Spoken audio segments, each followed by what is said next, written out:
Now that I finished RPM, it's time to talk about what's probably regarded as the best era in Power Rangers, the Disney era. Before we get started, some people are going to question why Wild Force is here. At least for me, I consider it Disney just because it was under the Disney name and it finished on a Disney channel, that being ABC Kids, I believe. But regardless, the Saban buyout by Disney happened while Wild Force was still being made, and it was finished under the Disney name, so I'm considering it a Disney season. So now that that's out of the way, let's talk about the Power Rangers Disney era. Honestly, if you're asking me, if we're not counting Wild Force, there's one miss in this whole era, and that would be Operation Overdrive.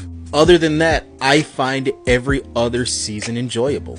Ninja Storm I enjoyed because it was a series that didn't take itself too seriously, had one of the funnier villains and one of the funnier groups of Rangers, and overall some of the best fight scenes.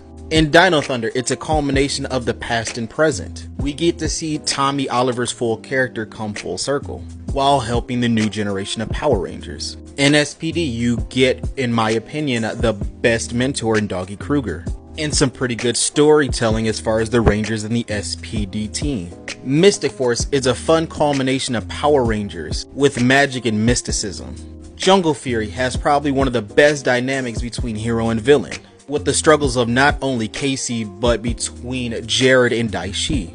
RPM, some of the best storytelling in Power Rangers and probably the darkest Power Rangers storytelling series ever. If you're someone who wants to get in Power Rangers, I definitely recommend this era out of all of them. With each of these seasons, for the most part, you don't necessarily have to watch the previous season to get what's going on. Now granted, sure, that actually started in the Saban era, but I feel like the Disney era capitalized on it just a little bit better, considering there are 3 seasons on here that don't have any past Rangers appearing in their seasons, those being Mystic Force, Jungle Fury, and RPM. Now sure, they do have some mentioning of Power Rangers in general, but as far as an appearance from a past Ranger, no, those 3 series are on their own, which means at any point in time you can jump into those series and not necessarily have to know what happened in the previous season.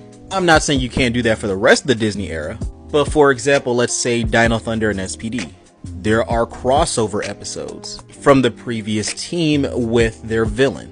Now sure, you can get a recap of what came before Dino Thunder, but a lot of times, especially nowadays, you just want to go in and jump into the series without having to know what happened in the past. And honestly, if you're doing that, this is the best era to do so. Some of the best writing, some of the best storytelling. I really can't argue and say why this isn't the best era in Power Rangers. With the exception of maybe 1 or 2, I definitely recommend each season.